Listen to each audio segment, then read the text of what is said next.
Good morning, good afternoon, good evening. You know who you are.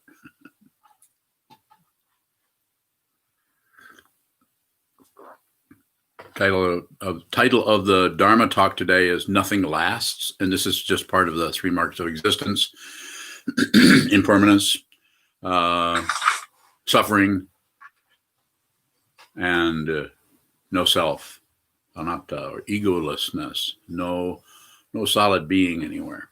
So that's good news and bad news. You probably knew that. So the nothing lasts idea I want to emphasize a little bit, because anything that shows up is going away. And this includes your negative thoughts, negative feelings, your whatever, depression, on, however you want to characterize how you feel. So the whole idea of there being something that lasts forever or eternity is a little fishy. But yet it's a concept that, since it is a concept and it does point in a particular direction, we could look at that. We could take a look. Does something actually continue? And does it need to, in the sense of I hope this lasts, or I hope that goes away, which is another kind of wanting something to last, wanting something to not be there anymore. And the not being there anymore, wanting that to last. So sometimes people try to create that situation through their sitting practice of meditation, try to find some kind of stability and then anchor themselves into that. A lot of the teachings are based on stabilizing the mind. I don't particularly approach it that way. I say, look at the chaos, watch the movement, see what's coming and going. If you want to see, if you want to have, if you want to have a sense of balance or equanimity, it seems to me necessary to look at everything else. Everything is out of whack.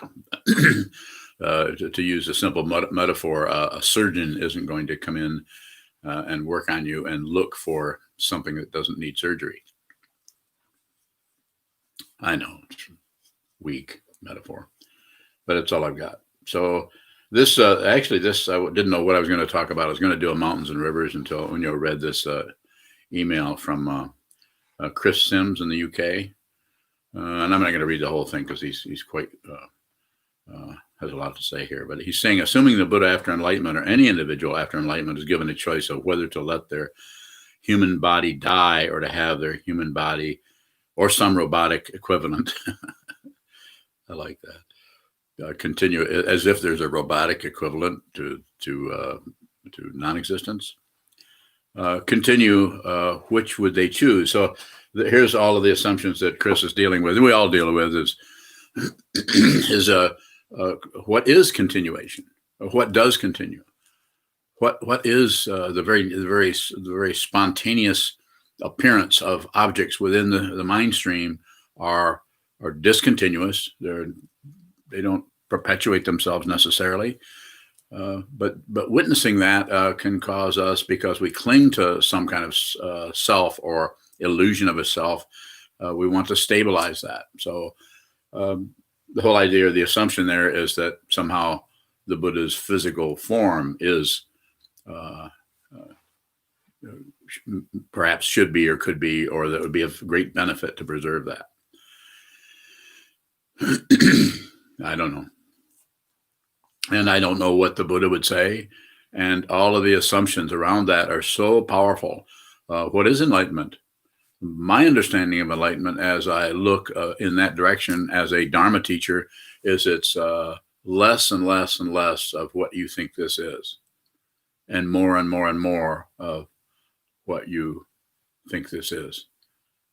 So it is contradictory, yes, but there's no other way to describe or to relate to what we're going through, what we're experiencing as human beings, all the pluses and minuses and so on, by just describing it relatively. It misses something. It kind of dies on the spot. So this is why the in the ancient traditions, the koan tradition in China and Japan, of some kind of a logical puzzle that would give you a headache. But perhaps trigger you or cause you to look more deeply into any of your relative assumptions about anything, enlightenment being one of them.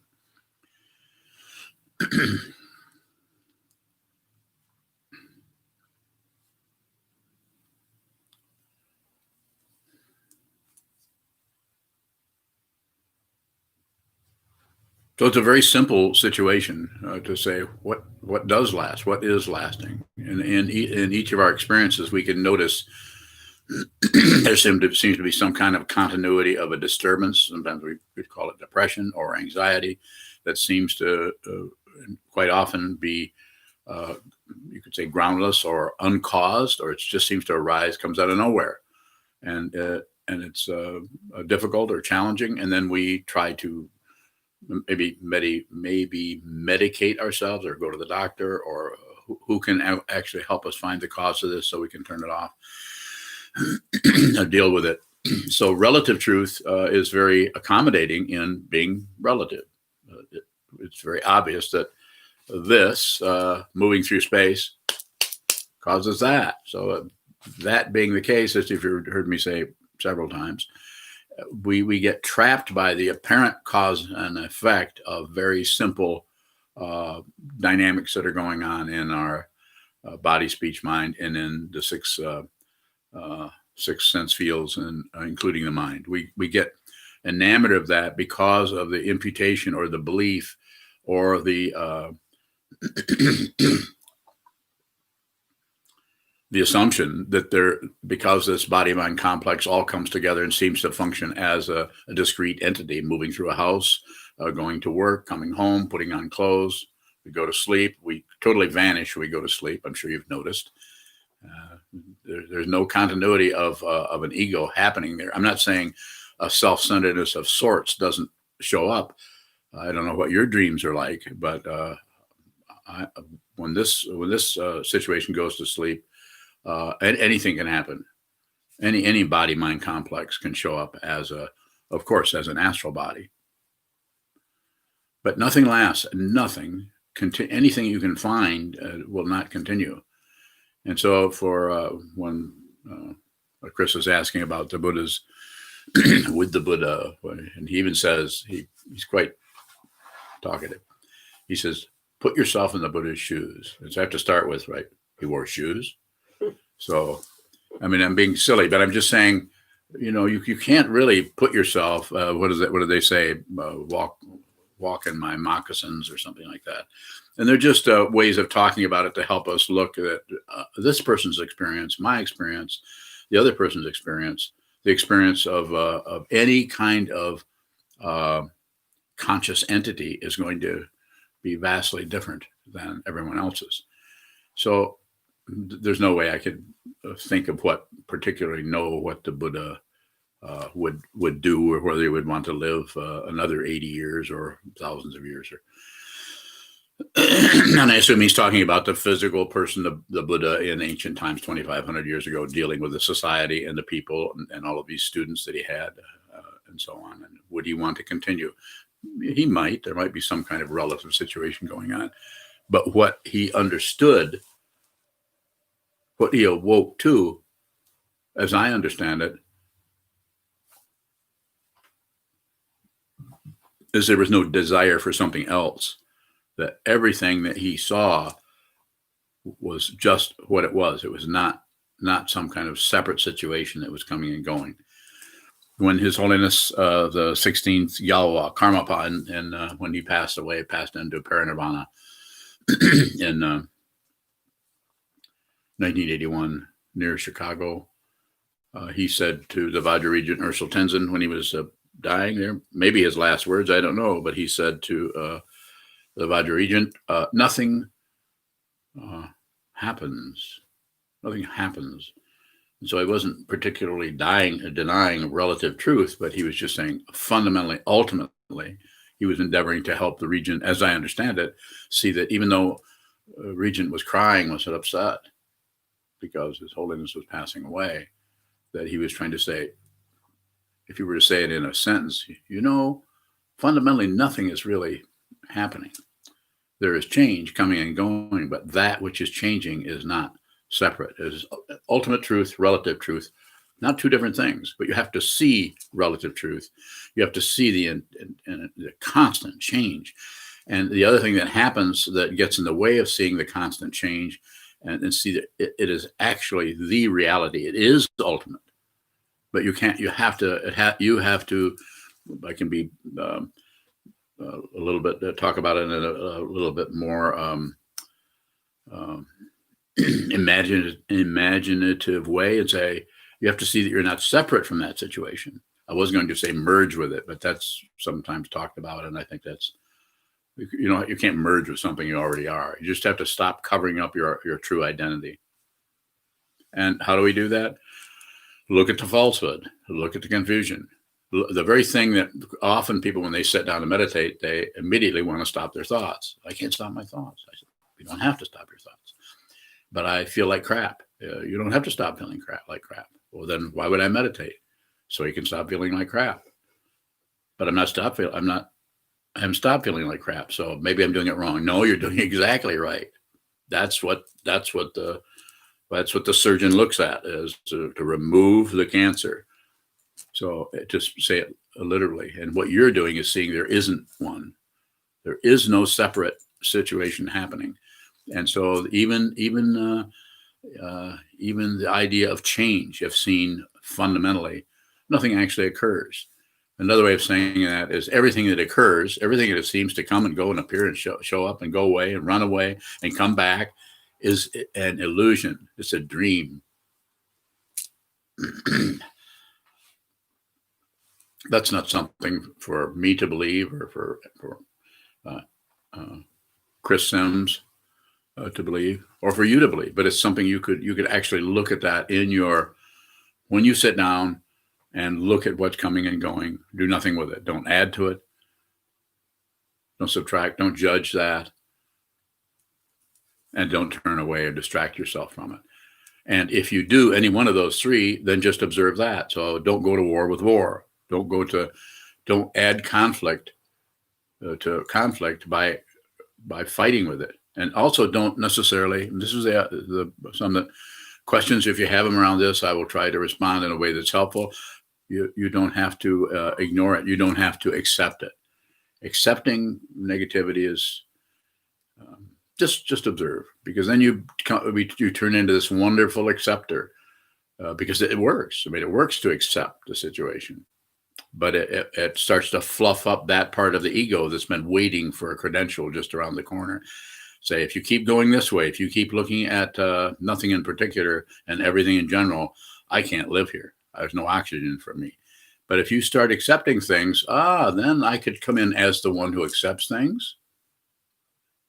If you follow me. If you don't follow me, you could at least consider it. Go ahead, please. I was wondering, when we say nothing lasts, do our predispositions towards certain emotions like anger or irritation, will those not last as well? I think it would vary. Sometimes through a lot of meditation practice, if someone who starts out, as I did, being very, very angry and having a lot of difficulty, I won't go into that, but that's backed off considerably. It's still, when it shows up, it just doesn't, as I say it, I don't mean this as some kind of a magical concept happening. It just doesn't happen to a solid being anymore. There's still someone here. There's still someone functioning. There's still passion, aggression, and ignorance, but there's no solid identity that is taking the blame or is taking credit or is running away. And that is, not much is happening there. But if something does happen, this is what I want to be clear on. If something does happen, it's not seen as the opposite of something not happening. The whole positionality that is the agenda of the self or of ego, we got to get somewhere. Well, we can't let this happen. Well, this shouldn't, and that should, and this shouldn't, and that should. And the politics of experience are extremely magnetic. and seductive, because any little area that you are in your particular sensorium, in your through your, if we use the Alaya Vijnana, the seventh and eighth, the eighth consciousness of the Alaya, and the seventh consciousness, or that klesha mind, that area that is paranoid and wants this but doesn't want that, is worried about this, and constantly buys into the five sense fields and uses those as cohorts along with the six to create somebody who doesn't like that, or somebody who's needs to stop this. It's called ego or narcissism. So by observing that, if you look for some kind of result, then we're right back to a spiritual materialism, trying to create some kind of otherness that is better than this. And this is already the Buddha. So back to Chris's question, there's no way the Buddha, what the Buddha, the value of the Buddha can go away because it hasn't appeared. And that is your birthright. There's no guarantee of anything. You don't need a guarantee. That's cheap. We're not talking about a merchandising mentality, although we occasionally use those metaphors. So as the way you're asking the question, the way I would respond is like this. I would say that the feeling may back off as the subject-object relationship, the object of that feeling that I'm having, that feeling, subject, that I, or object that I'm having, subject, that polarity tends to get shaky. And one of the ways that it shows up is what the subject, when it starts to disintegrate, one of the things that can show up, and it's here again, it's not true with everyone, is what you're looking at, and that which is looking at it, that they start to lose their positionality, their location. They begin to lose their location as otherness. From the point of view of subject, the otherness would be the object, would be the otherness would be the subject. And those tend to start to come apart because they are held together by the force of samsara, karma, passion, aggression, ignorance, pushing, pulling. This happens and that happens. And if this happens, then that's going to happen. certain things happen in the sky in terms of temperature and humidity and clouds and everything. It's going to rain. Other things, causes and conditions happen where the clouds go away and the sun comes out. The sun doesn't come out. The sun's always there. It's very similar as a metaphor. The radiance of your Buddha nature is behind the clouds. And so it's about what? Not removing clouds, because then you're removing concepts about clouds. The actual clouds you're not separate from. You are the very confusion you're trying to get rid of, and you're also the very awakening that you're trying to realize. The not separation goes, as they say, it's turtles all the way down. It's just a way of saying you're not going to be able to discover this, understand this through a relative way of approaching it. That being said, you have to do it anyway. You have to study. You have to look at the Four Noble Truths, the Eightfold Path, the 12 links in the chain of existence, the 6 realms, the 3 realms. Look at all these metaphors and use them to help support your body-mind complex, the whole sensorium. Bring that to stillness and silence, and watch what continues to move and chatter, because that is the very nature of, that is the confusion that is causing your life to be more difficult or causing you trouble. And besides everything I'm saying here, it is also, if you go deeper into this, it is completely vast. You can't find the end of this universe. You can't find the source of your particular one feeling of negativity coming up. You cannot find a solid source. You can settle for a cause 3 days ago where somebody triggered something, but the original negativity is just being triggered over and over and over by our interrelationship with the relative situation, relative world, of thinking there's some kind of reality that we can do here. That doesn't mean that you shouldn't put gas in your lawnmower. It's not particularly magic. questions are good if you have more.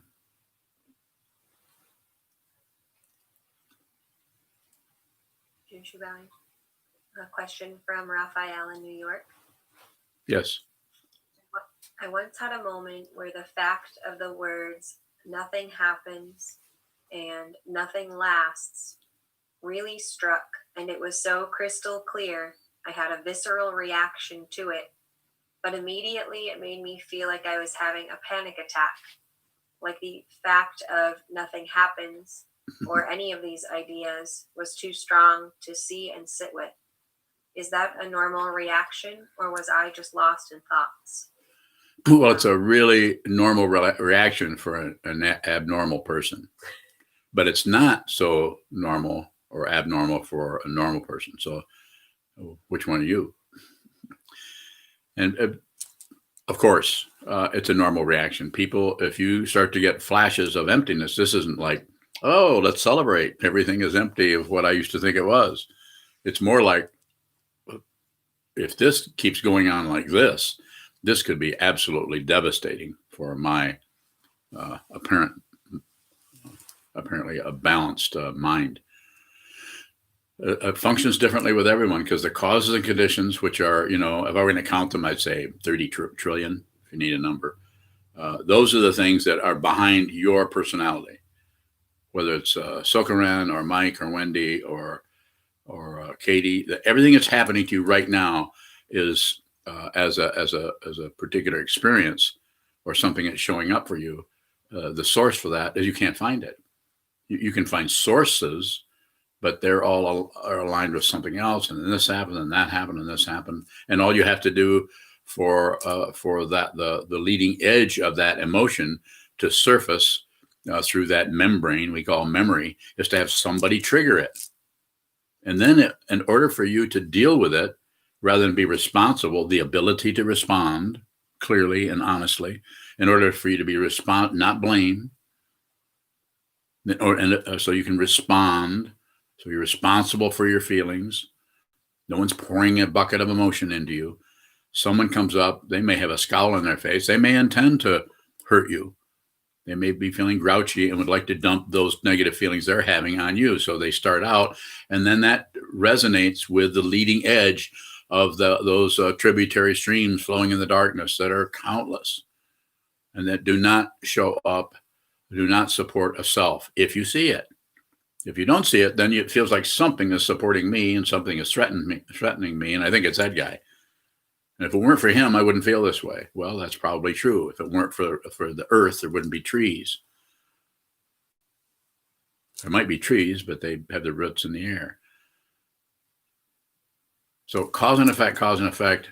You can watch the cause and effect. You can look at the karma. But when you think this causes that and want somebody to pay up, I don't care who they are. It's not. It's not complete, is what I'm saying. So therefore, it needs to be very necessary to look deeply into that. And when you start to look deeply into that, nothing happens, and nothing lasts are two of the things that start to show up. And when they show up to a self that is still bought into or believed into, then the fear starts to show up because that self feels threatened by those ideas, and it should feel threatened because it's the death knell of ego or narcissism is that nothing happens, and anything that apparently happens that you've just referred to as not happening won't last. So you're existentially, even being French won't help you.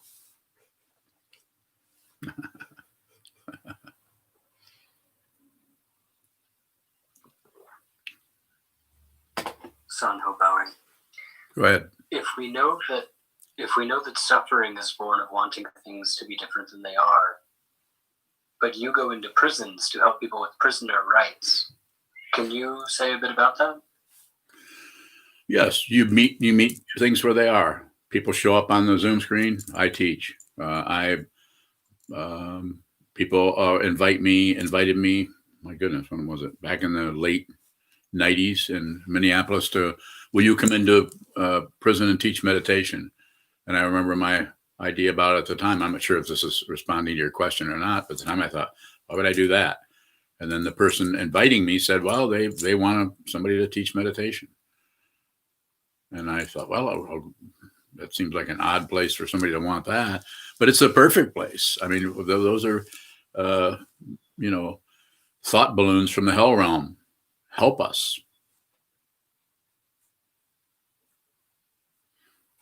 So it's not so much about you being helpful. That's really none of your business.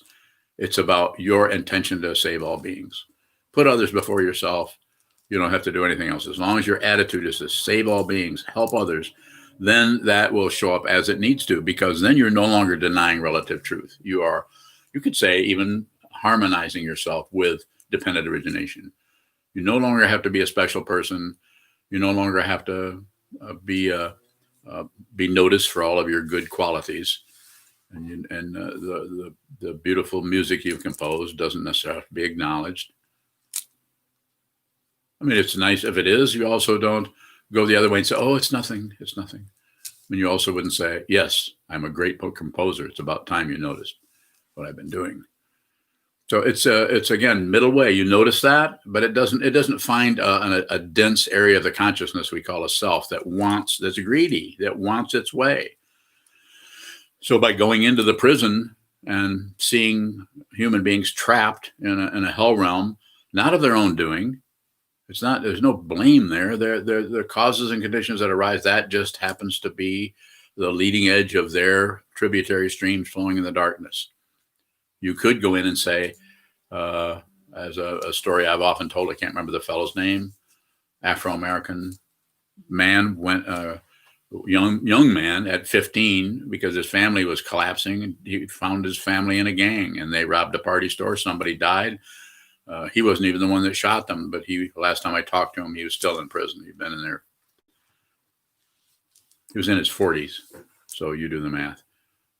And you could see, talking to him for a few minutes, you could say, this guy should not be in here. I mean, from the relative thing of the world and his family and his mom and his life is just destroyed by causes and conditions that arise as an unexamined structure we call society and rules and laws and everything. I know, and the Sanho is studying law right now, so that's where one of those questions is coming from. And of course, that's a difficult area. We had a discussion yesterday about that, because the way they operate there is they have to have this and that. They have to have solid forms. Their forms do not breathe. Forms will not breathe until you see that forms are empty. As long as you think this form is real and that form is not real, then you're going to be either on the intense side, an oligarch, or on the softer side, a Democrat. Sorry.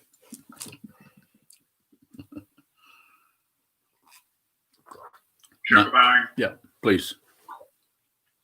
How is helping someone none of my business if the intention is to save all beings or meet people where they are? I didn't follow the first part of the question, Ashoka. Earlier you said helping someone is none of your business. Yeah. So how is helping someone none of my business if the intention is to save all beings? So you just meet, I'll paint a little bit of a picture. You meet the person where they're at, you interact with them, you receive what they're saying. And even though what I'm saying, it's none of your business, I'm saying it's your intention. You do what you need to do in that relative situation as far as you can see, but mind your own business. Don't be telling people things without their permission, more than just, yeah, help me, but actually see. You won't be able to see that unless you've really examined your own mind. If you still have areas of your own mind that are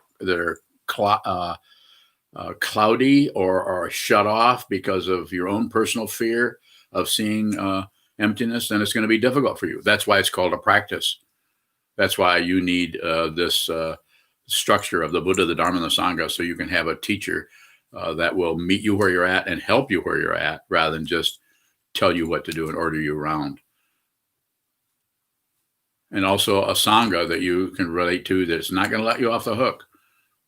The sangha, I'm sure you've noticed, any of you who relate to the sangha, notice some people in the sangha are easy, wonderful, pleasing, just wonderful people to be around, and some people are aggravating, irritating, and they're all trying to realize their true nature, especially if it's this particular sangha. So it's none of your business in the sense that cause and effect. You're not in business to get results. You're in business to it's not a business. You're doing this to save all beings, and that means give everything. You have to find out. You have to meet the all beings where they are. So you have to receive.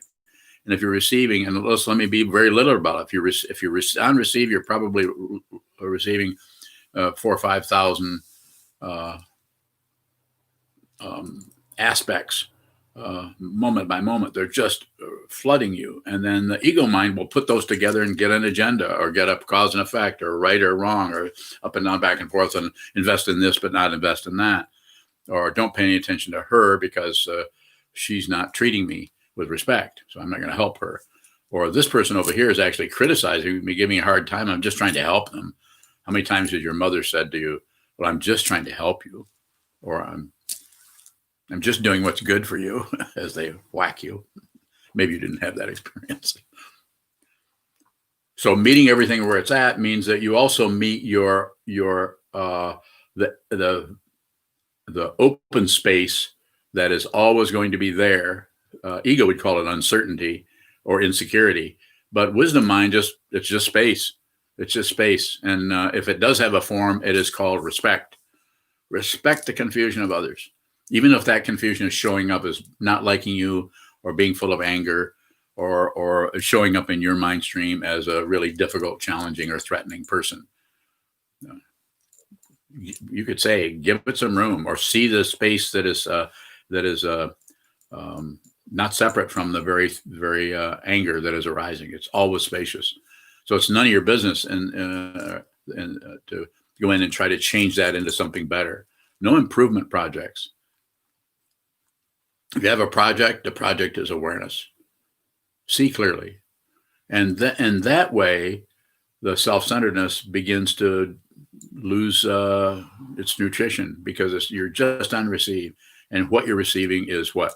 Relative truth in its purest form, which is this causes that, causes that, causes that, causes that, causes that, causes that, causes that. You can't keep track of it.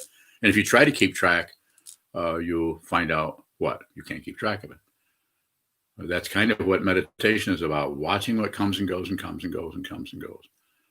And then eventually, there's no guarantee or no promises, but eventually, if you watch what comes with no acceptance, if you watch what goes with no clinging, and if you watch what just hangs out or shows up with no ignorance, if you do that, you begin to see the vast open spaciousness of your mind that is brought into consciousness through the forms that come and go, called dependent origination. Then you begin to see that nothing is separate from anything else, and everything is, from the point of view of understanding, is totally harmonious. This doesn't mean there's warfare is going on, because there's a confusion about the nature of this, and there's the shrinking into a self who has a weapon, and the shrinking into a self who's running away. See what is true, and you won't do much. But if you do something, it will have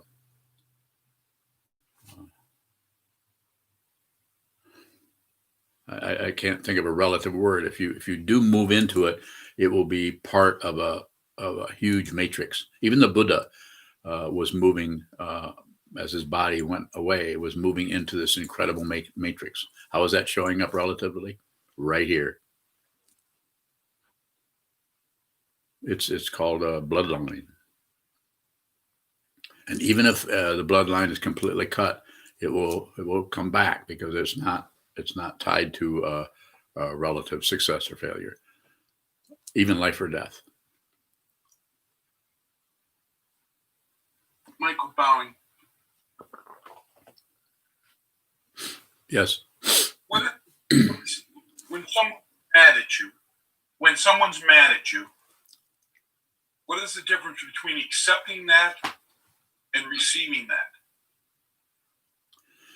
If you're accepting it, you're trying to kind of tamp down your reaction to it so you don't react, and so that you can just accept it and you just be with that or accept that. I'm not saying that some of that couldn't happen, and maybe for some people that might be exactly what needs to happen. But I would say, as the way that I talk about it, if you can just observe, just receive that. If you just receive it and there's no validating it, there's no rejecting it, and there's no shutting down, then it's just energy. It doesn't mean that it doesn't have a personal charge to it, because it isn't like you've left your human form and are now a great blue heron. It just, and the other person is a bunch of trees that the heron runs into. I mean, I'm just using relative images to say that it's a very simple. Karma is just this happens and that happens and this happens and that happens. It's that simple. And then we impute the personality because we think we are something, because we have a red shirt on, nobody else does. I like red shirts, by the way. Can I have that red shirt?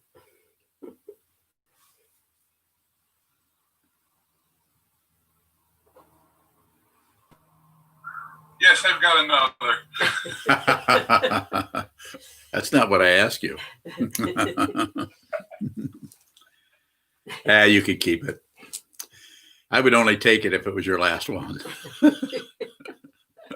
The old shirt off your back kind of thing. So what I'm coming back to is it's important to examine what is moving so that you, in your mind stream, can slowly begin to, or speedily, stop fighting with yourself. Stop covering up your own Buddha nature. You are the Buddha. You're the Buddha now. So going back to Chris Sims' question, the Buddha's, if the Buddha's realization is anything like it appears over here, since you're asking me the question, you probably want to hear my response. And my response is, the Buddha has never died. The Buddha has not been born. There was a physical form that showed up as Siddhartha Gautama 2,500 years ago, approximately. And that comes and goes. I don't think he was concerned about that. The life and death, this has been going on. Birth, death, birth, death, birth, death, birth, death. It's happening to all of you. And to try to take a particular lifetime and turn it into a robot, or it's just, I'm not accusing you, Chris, or anyone, but that whole idea of continuity is dependently risen. Dependent continuity is not going to happen. No, it might for a few 100,000 years, but that's not much. Any further questions?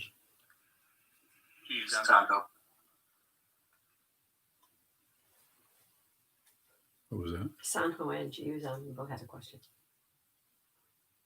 All right.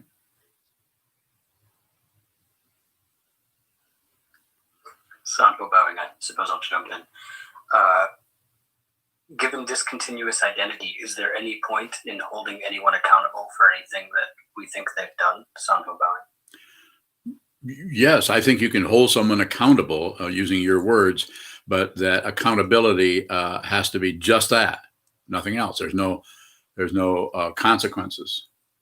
Now, of course, you're a lawyer, or you will be an attorney. So you're dealing with something else. You have to find a way to work with your awareness practice so that you can be observant of that particular structure, and also work with the structure of society. And I know you can do that. I have no doubt. But holding somebody accountable as the way it looks like you're talking about it, like not letting them off the hook kind of thing, is it's variable depending on who it is and where it is and how old they are and what your relationship is to them, and whether it's your partner or whether it's your neighbor, whether it's your boss or your coworker, or somebody in a courtroom, which you were describing to me, I think, yesterday. Insofar as you can, meet people's confusion, and it might be showing up something they did that that you're referring to, they need to be held accountable for that. There are ways to do that by actually including them in that accountability.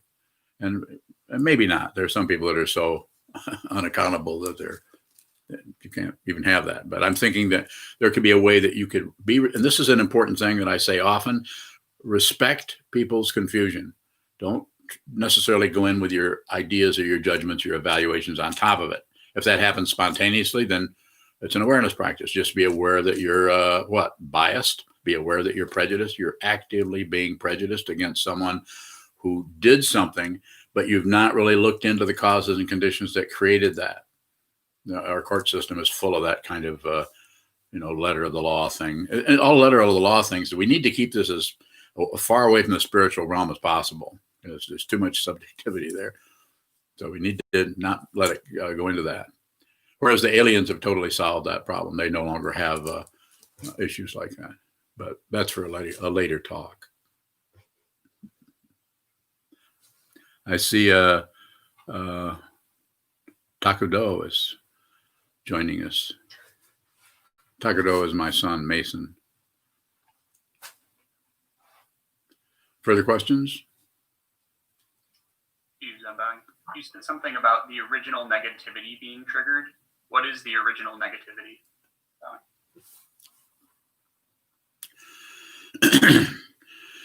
So I don't recall exactly what the context was, but it's the idea that the negativity that you have been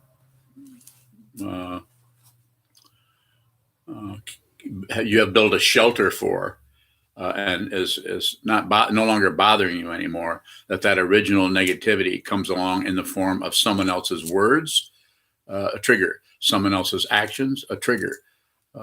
Just the interaction. It's just more relative truth. It's just that we believe it. We buy into it. We think what is happening is actually occurring to some as a separate thing happening to someone. And this is a misunderstanding of pratitya samutpada, or dependent origination. And you can't understand that as something you've sorted out and now you've figured it out. The actual understanding of that will not show up. It will show up conceptually for a while. And there are some teachers, scholars, and so on that are extremely good at unpacking that. Not just teachers from ancient times, but from current times. So it's about seeing that the very emotion that is showing up has been triggered. If I understand your question, is actually not. It's just dependently risen. We add the personality, we add the subjectivity. It's my feeling. I'm the one who's. If they hadn't said or done, am I near to what you're asking about, or did I miss it? Yes, thank you. You're welcome. Thank you for the question. Teresa, go ahead, Katie. Thank you, Teresa Ballin.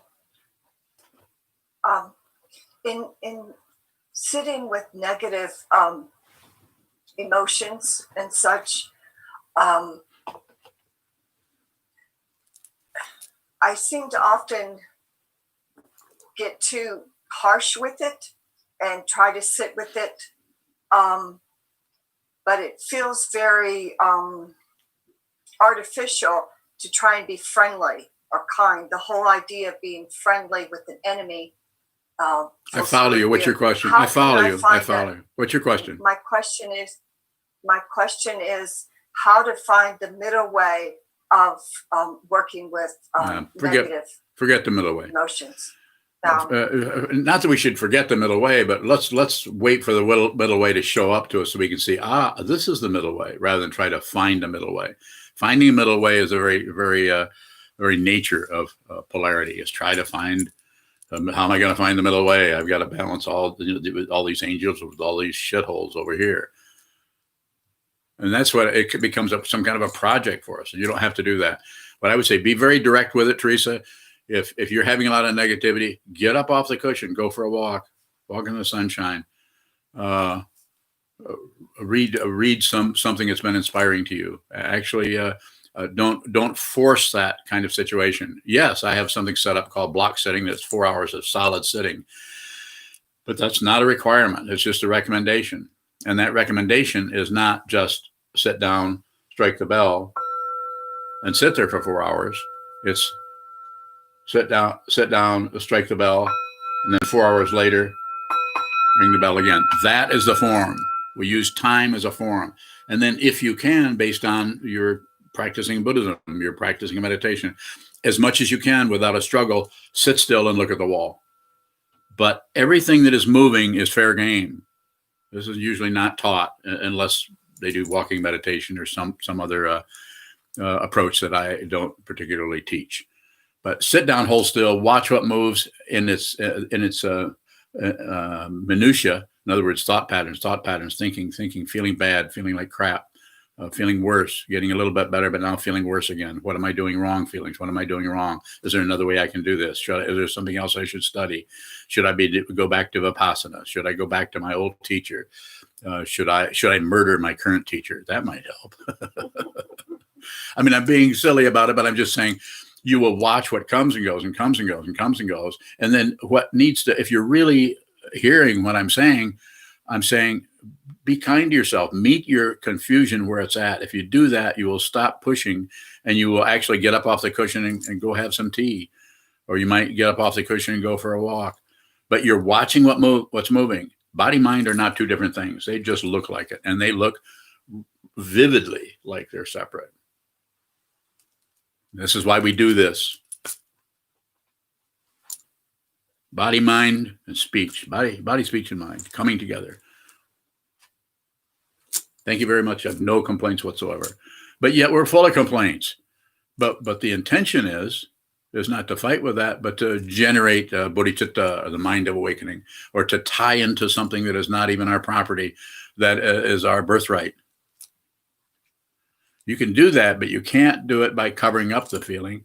You can't do it by some artificial getting better approach. You have to do it with awareness and forms. And the form that I've set up is one of them is block setting, and all the other forms that some of them are traditional that I learned from the tradition, from the Zen tradition, from the Kagyu tradition, from the Shambhala tradition, and some of them are forms that I've stopped using. Some are forms that I've kind of invented based on trying to find a way to, in this wild screwball world we're in right now, a way to continue to help people train their minds to see the truth. If you see the truth, it will not feel like an accomplishment. It feels like an accomplishment, you have a ways to go. Further question about that, Teresa? Was it clear or just feel like more gobbledygook? Teresa Bowling. No more questions. Not clear, but that's okay. Bowling. Glad I could help you.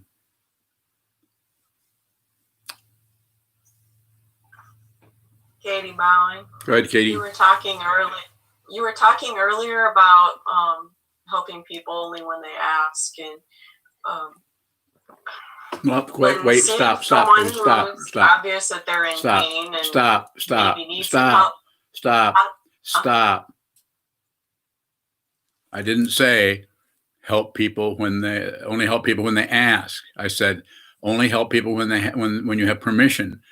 A person may not be in the understanding enough to know that they should ask. So if you're aware of what's happening with you, you will see in a person's dynamic if they have permission. I mean, if they're giving you permission, they actually have that kind of openness. Usually if they realize how open they are and you're able to see what's happening with them, the door will slam shut because they don't really want to give you permission. But sometimes the interaction between a teacher and a student, and that may be you and your friend, and not necessarily setting yourself up, but if you just meet people where they are, they may never say you have my permission. They may talk to you in such a way that you do. You might not only have it for 10 minutes, but you do have permission to go in and say, you might say, I'm just going to make something up here. You might say, and notice how we start out with phrase fillers like, or I've been thinking, these phrase fillers, but you have a kind of a preamble to going in, and then you might say to the person, I think it's time that you left your husband. I mean, it might be a really strong thing like that, but there are times when those show up when, because of what somebody's telling you, they aren't saying, help me with this, but they're saying it in such a way that there's just enough room for that sliver of information to slide in. And you might never mention it again. And if they come back and say, oh, no, I can't do that. Well, I can't do that. And then no response. Make no response. You found that little sliver by listening to them where you were able to say that, because that's what they kind of needed to hear. But it isn't like a thought pattern that rises for you where, I think I need to say this to them. No, it'll if you're present and if everything is on receive, then you are part of dependent origination in an incredibly conscious way. I mean, for a moment, you'll realize you're actually saying something without having any idea what you're saying. And yet you say it, and then you kind of set back, and then the person will come back, and then you receive again. No, I can't do that. I can't leave, Bill. Can't do that. But the interesting thing about it, if you just do that, you have entered into an area where dependent origination, where it's because of dependent origination, there has been an opening because you're friends, because you're at least friendly, where that person is on receive. If you are really is actually producing in such a way because of being in your presence, again, because there's about 15 million of them, but because you're there and you're on receive, then there's the most possibility that they're going to open enough that you might be able to put your 2 cents worth in, 2 shillings.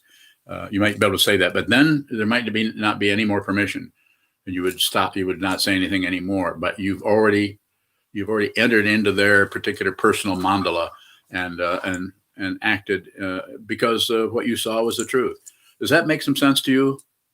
A little bit? Makes perfect sense. Okay. Yes, thank you. You're welcome. There's a question from Michael in Kalamazoo. Michael in Kalamazoo. Michael Reed. He asks, the world today seems crazy and disheartening. How to find calmness? Look at the crazy, disheartening mind that is showing up. Just look at it. Don't accept, don't reject, don't look away. And again, I have to say something. That doesn't mean you shouldn't vote. It doesn't mean you shouldn't maybe even be part of a campaign or join this or join that or march on Cleveland or whatever you want to do. I'm not trying to control anybody that way, but I'm saying train your mind so anything you do, this is a simple way of putting it, and I'm open for more questions if you have them. If you still are carrying passion, aggression, ignorance in a way in your own sensorium, your own body-mind complex, in your own eight consciousnesses in such a way that something is obscured, then there's a possibility if you go into an environment where there's a lot of danger and a lot of aggression that is being openly displayed, which we see all over the place in a country that this is nothing new. If you don't know that, this has been going on for a long time, since the Peloponnesian Wars. You should check that out in the time of the Buddha. So it just keeps going, coming and going. But what you can do is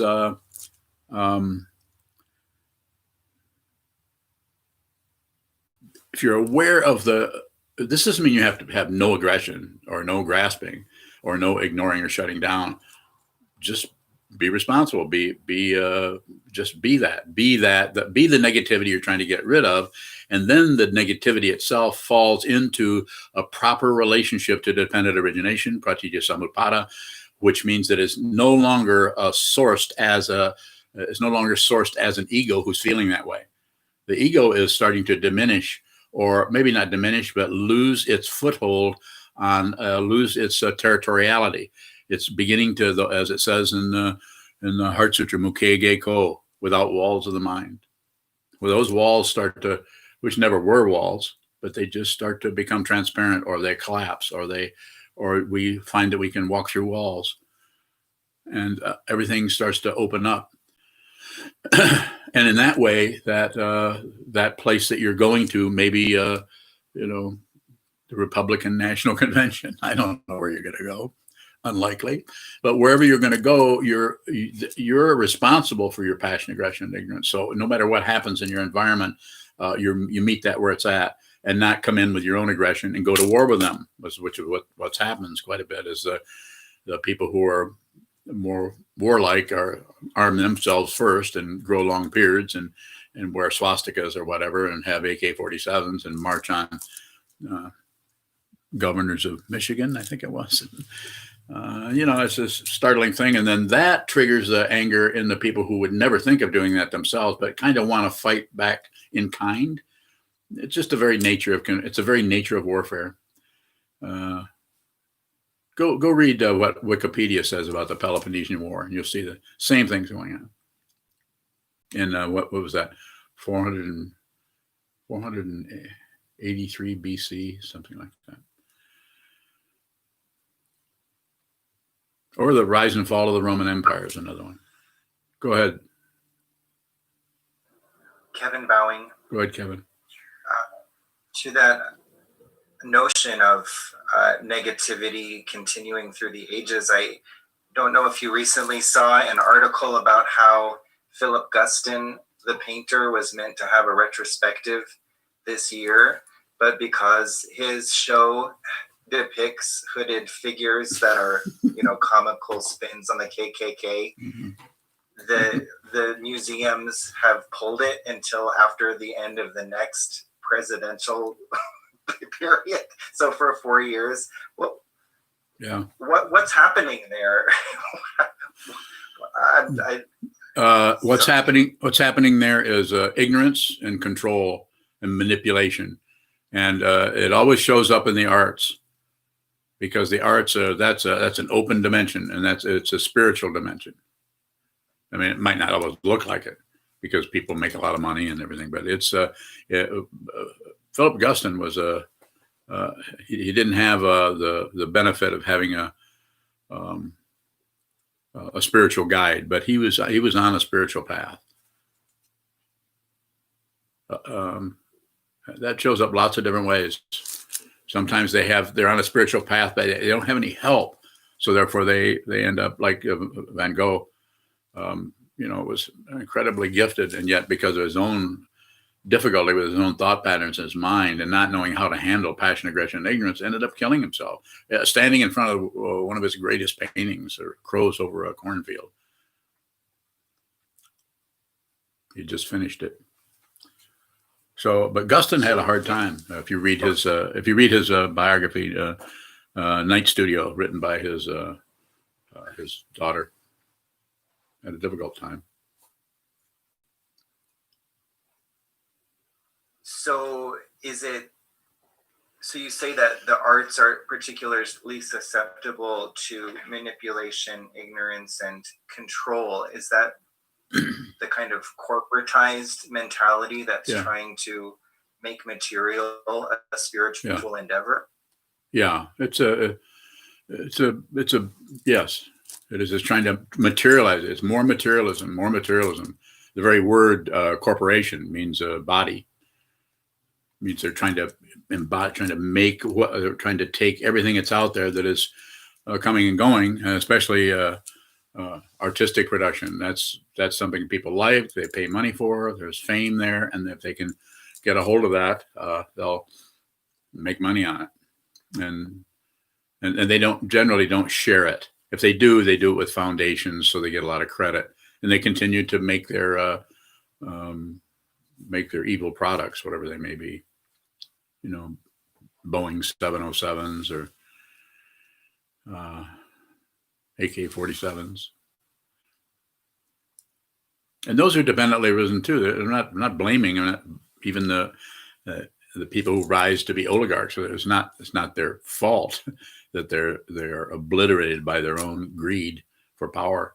It's dependently risen, but they've had no help from someone, and there might not have been any openness. The force of their karma might be so intense that they can't see it. All they see is what they want, and they want it fulfilled. And then if they're supported by their family or by the society or by whatever it may be, then it just becomes more difficulty, more samsara, hell realm, jealous God realm. All the 6 realms show up all over the place. You can see them if you get acquainted with those states of mind. You can not only watch them in yourself as you get upset about something or grasping for something or rejecting something, or a lot of pride shows up over something you've done or are affiliated with. Some people live practically their entire life in the heaven realm as a deva, until they lose something that they thought was permanent, like a 6-year-old child. That's the end of then they go immediately into hell. State of mind is what I'm saying. You were speaking before about accountability in regards to someone who's committed a crime. Yes. But it seems that a lot of people want artists to be accountable for what they make, as if the creative act was a crime. How does an artist work with the demand for accountability when you might not even be able to articulate why or what you made? So I think it's situational. There are times when when you're able to do that, when things are the causes and conditions are flowing where that's not particularly an issue, and it might be somewhat of an issue, but wouldn't arise in the form of a question like this. But so I think it's situational. It's just relative truth running rampant this way and that way and up and down, back and forth, and it gets and the culture, just like we have an oligarch rises for some causes and conditions, rises in this place, and suddenly all these people that used to be able to cooperate and get along with their differences, suddenly the unexamined oligarchs in 40% of the population suddenly see a leader, and they get to vicariously live through that leader, and that feels stronger to the self-centeredness than the truth, which is the truth would be this could be difficult. But as far as art goes, you have a specific situation that might be something I could address, perhaps, if you have one. Well, personally, I've written a screenplay. I wrote it a while ago, and one of the main characters in it is Black. And now that this kind of relative cultural moment has arisen, it's getting some like pushback or scrutiny. I mean, it's nothing in particular like incendiary about what happens in it. And so my therapist was like, well, just don't make it a Black person, just make it any other person of color, and then you won't have to deal with that hassle. Thank God for therapists. I said, thank God for therapists. Yeah, right. So I just wonder, like, to what degree I'm responsible for the reaction that may arise from an art object. Well, you're completely responsible. You're completely responsible, but that doesn't mean blame. It just means that you actually can respond to that. You can actually respond to the sparks that fly when you strike things together. So you just, but that doesn't mean blame, and it doesn't mean credit. It's a narrow kind of it's narrow from the point of view of relative truth, and it's vast and open from the point of view of the Mahayana or Bodhisattva, or the open way. So if you start to clamp down and control and not be responsible for this, but be responsible for that, but I'm going to accept this, but I'm not going to accept that, start to dice it up and pick and choose. This is not bodhicitta, and this is not the Mahayana or the open way.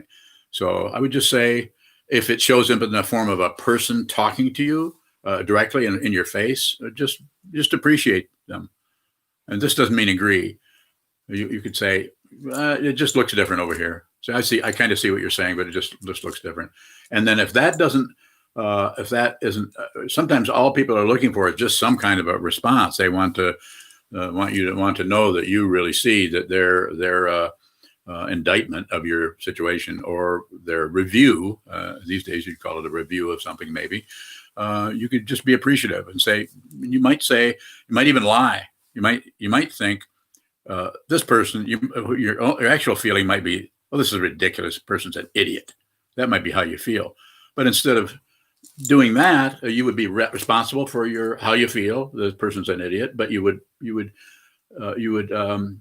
meet that person where they're at, and just relate to them, and just say, yeah, I appreciate your feedback. Keep it very simple. It's best to pacify. Of the four karmas: pacifying, enriching, magnetizing, destroying, which we've studied somewhat. Pacifying is the one to stick with as long as you can. But then if somebody starts to come at you with weapons, you might have to do something else.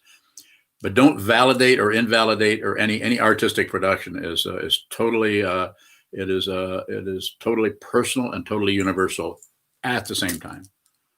So I would not change the skin color. I mean, if you were writing a commercial for some kind of skin cream or something like that, then you might want to listen to what the therapist said. But in this situation, I wouldn't do it. That character is integral to whatever you're writing. Go ahead, if you have it. My last question is to the point of intent or intention. There's a kind of relative slogan that's being bandied about: intent versus impact. That one's intention doesn't outweigh the relative impact that is felt by others. Can you speak to that? Intent versus impact? Yeah, that's a. Can you characterize it a little? Can you give me a cartoon of it or something? Yeah, so that like maybe a white person showed up to a protest really wanting to like help, but then they held a sign that wasn't really appropriate, or did something that caused emotional harm to the people that they had intended to help or support, or they may have like sucked the air out of the room by trying to quote unquote help. The intention was to help and to be there, but the impact was actually negative. So like if a white person came to a rally and said, some of my best friends are black.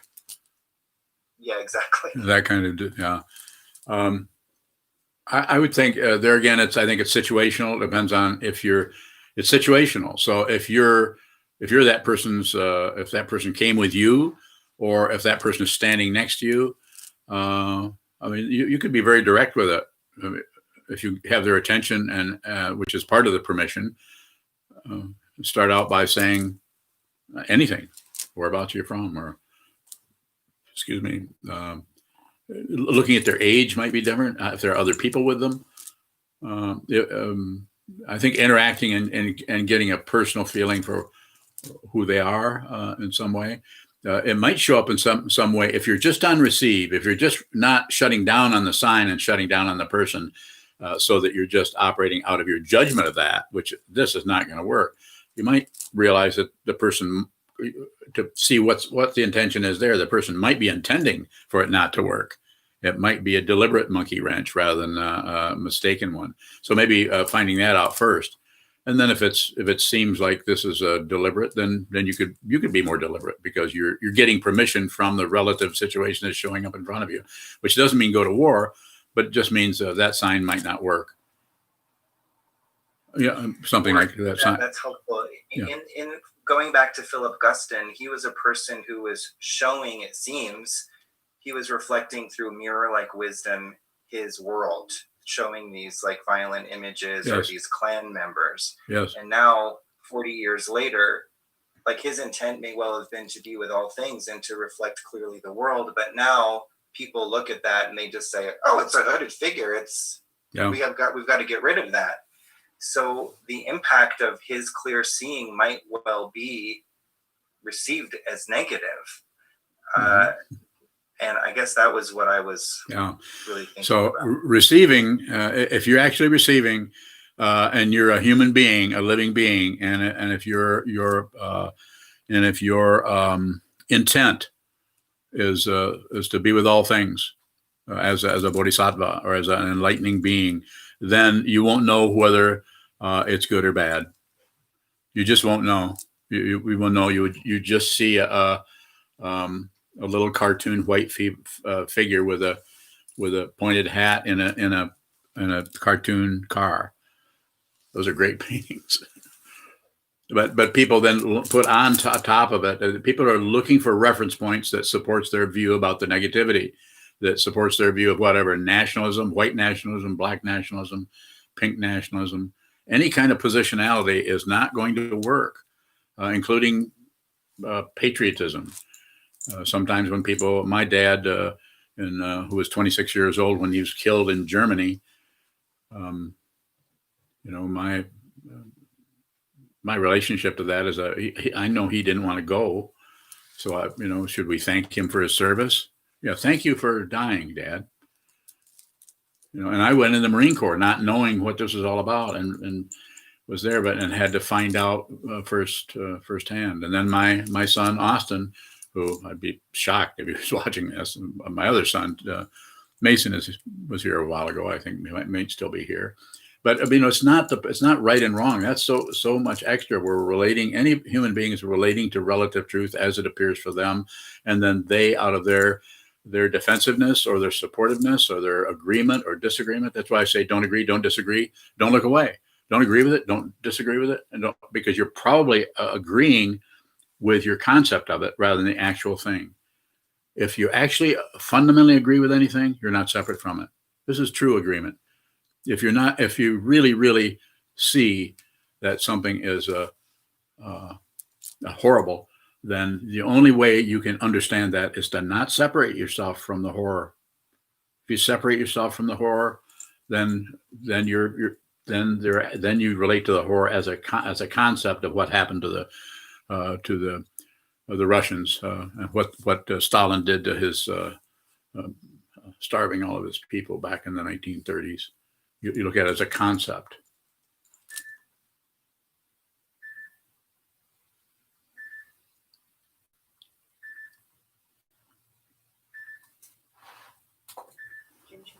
There are two questions on YouTube. Okay.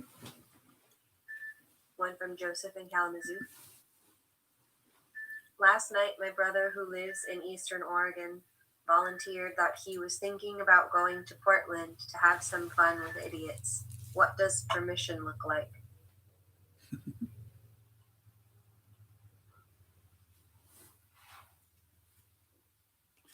Repeat that, William. Last night, my brother, who lives in Eastern Oregon, volunteered that he was thinking about going to Portland to have some fun with idiots. What does permission look like? Who's asking this? Joseph in Kalamazoo.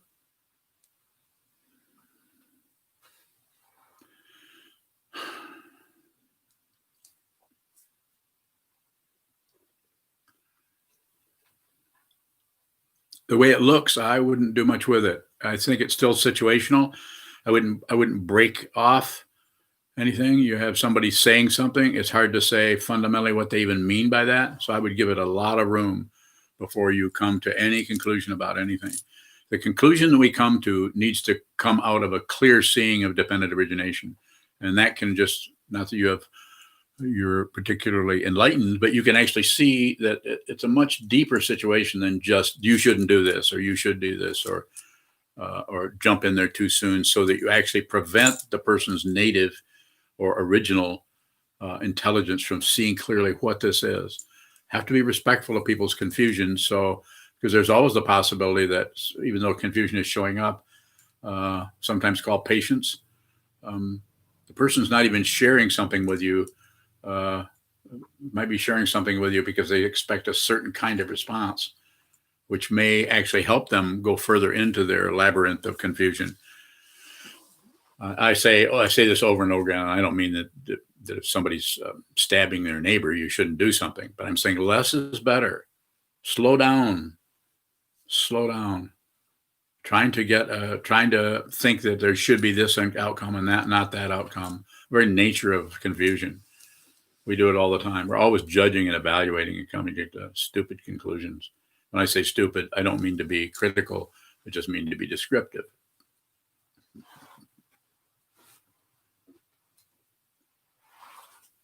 The last question comes from Yelena in New York. Why not? When it comes to people who commit crime, such as murder, rape, etc., what would holding them accountable instead of punishing them look like? Should they not be imprisoned?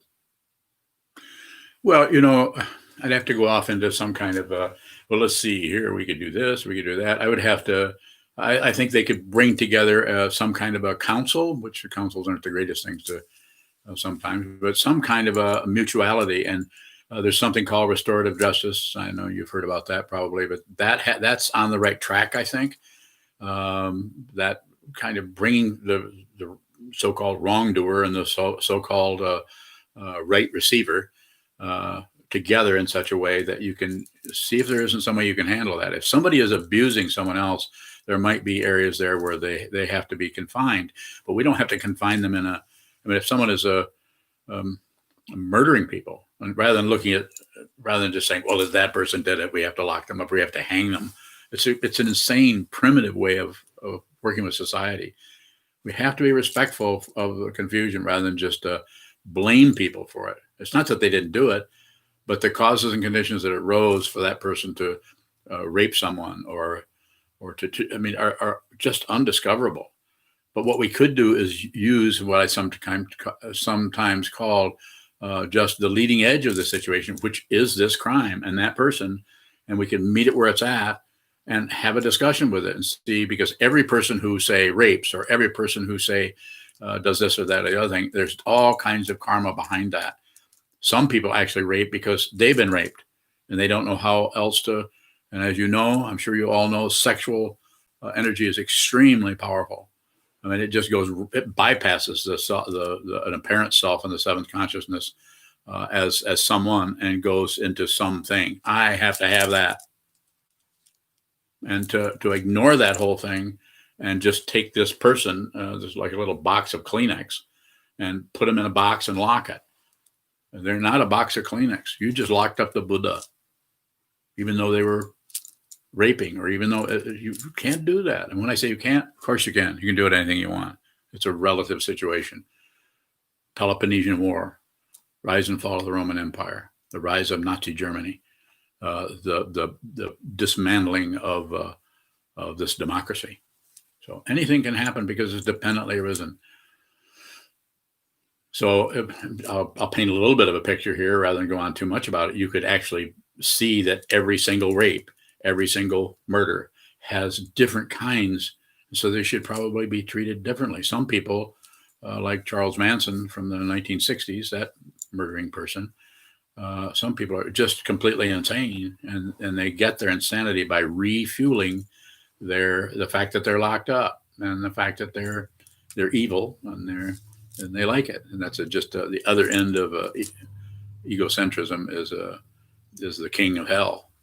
I like it. I'm in hell, and I intend to continue. So that person, you might have to put them off to one side, but then to allow the people to interact with other inmates and prisoners and so on, that's not a good idea. You could actually meet it where it's at and be selective about it and see this person. The best thing for this person is to not have any reading material, but classical works. No music, but Mozart. I mean, if you're going to control them, then let's control them. If they've done something that's horrid, rather than put them in a hell realm and perpetuate that, because that consciousness is coming back again with more knives and guns. So because of the ignoring of dependent origination in the form of thinking that people are real. I'm not saying they don't appear real, but they're not as real as we think. And that whole area is ignored. You could actually treat the confusion with respect. That's what I mean when I say meet people in their confusion, so that if there is a possibility, there's a little sliver of doorway, like I was talking to Katie about earlier. You'll be there and you'll see that there's just a brief time when you could say, you probably should leave your husband. And that they won't do it, but you said that at the exact time when there was enough openness in there where that could be a consideration. And that might go into the chemistry of the dependent origination that is arising in the form of their thought forms that they think are true, and their thought forms that they think are false, and the thought forms that they're having that they think that are thoughts about what you're thinking about, what they're thinking about, what you're thinking. And I'm not kidding you. We do that. You will know this yourself. You won't just listen to an old man saying it if you train your mind. So, but you could take somebody who's one person who is one person you might even say who's really harmed a lot of people, say raped or killed people, rather than do something with them. You could sit down and have them read the biographies and the stories of all these people. Read about these. That's all, only input what they get for the next 10 years or whatever is stories. That's all they get. They don't get the news. They don't get to watch CNN and cheer the other crazy people in the world on. So if you're going to lock them up, actually do it in such a way that it's actually fundamentally helpful. And beyond that, I don't know what I would say about it.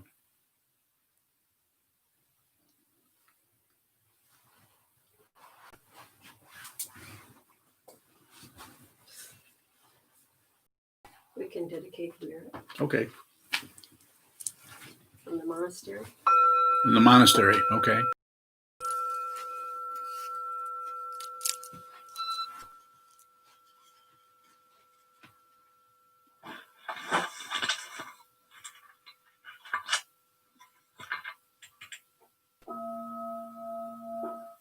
May the merit of this penetrate into all places, so that we and every sentient being together can realize the Buddha's way.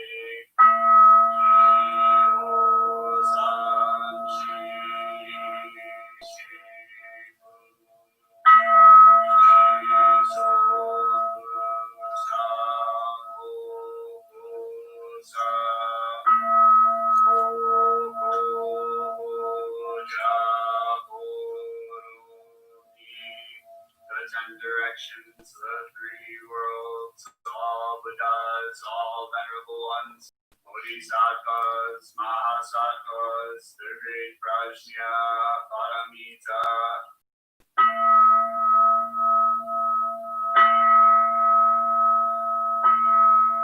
O Buddhas and Bodhisattvas of the 10 directions and the 3 times, please hear us. Please come down out of the light and protect Sokukoji Buddhist Temple Monastery, our Sangha, families, friends, and visitors.